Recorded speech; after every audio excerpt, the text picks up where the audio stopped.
Well, all of this has brought renewed attention, as we mentioned, to the blockade of Gaza, put in place to drive out Hamas. This is the militant Islamic group that runs the territory.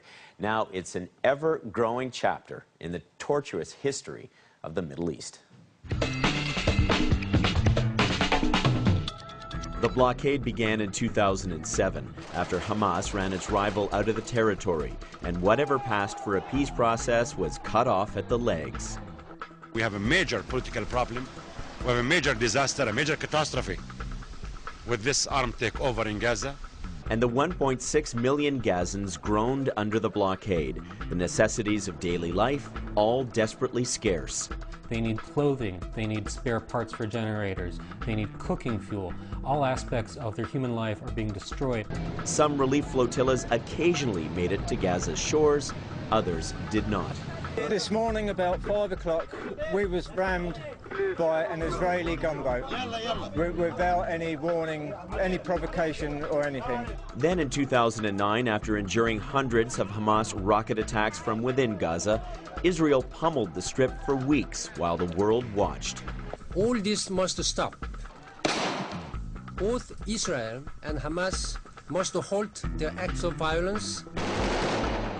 At least 1,100 Palestinians were killed and 13 Israelis. The territory was reduced to rubble, and that's how it remains. So after 3 years imprisoned under an open sky, Gazans are still desperate. Hamas still rules with an iron fist, and peace is still as far away as ever. So, what has the blockade accomplished? Well, Israeli forces have intercepted 4 flotillas since their major offensive on Gaza, and my next guest was in one of them. Former U.S. Congresswoman Cynthia McKinney and 19 others were captured back in June of last year. She joins me now via broadband from Atlanta. Thank you so much for talking to us tonight.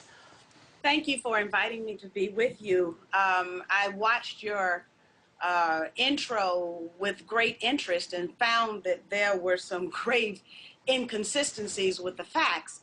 First of all, I just would like to reiterate that yesterday the Hamas put out a statement saying that they were willing to recognize the right of Israel to exist if Israel would only agree to withdraw to the 1967 borders, which is also in the same line as several United Nations calls. Here we also, when you talk about conflict, you generally think that you've got 2 parties engaged, but really what happened was a massacre, and the people who were on the Freedom Flotilla were unarmed humanitarian activists. So Israel, which this document demonstrates in 1975, was a nuclear power that was willing to share its nuclear expertise and missiles and warheads with the apartheid rogue state of South Africa. And this is 1975. Cynthia, can I just ask you about, Israel has a nuclear triad. So when you're talking about balance and you're talking about Hamas and rockets, let's be very clear. Now, there's another thing that I think is very important to note, and that is that Israel has moved its 3 nuclear Dolphin class that was given to them by Germany submarines to the coast of Iran, if I can believe the Times online from the Sunday Times. Cynthia, I just wanted to ask you about your experience when you were on the flotilla. Well, I appreciate you asking me about my experience, and what I can tell you, the totality of my experience is that just about everything that came out of the Israeli government was a lie. And it was a lie because it was carefully crafted. Now, your news report this evening is based on embedded journalists that were there taking pictures, and we have heard the Israeli side of the story. But I can tell you that everything that the Free Gaza movement does is totally transparent.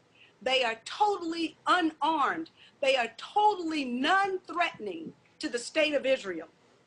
The state of Israel is a nuclear unarmed state that has demonstrated its willingness to use its weapons of depleted uranium, white phosphorus, you name it, they've got it, F-16s, helicopter gunships, against the innocent, unarmed people of Gaza. And why?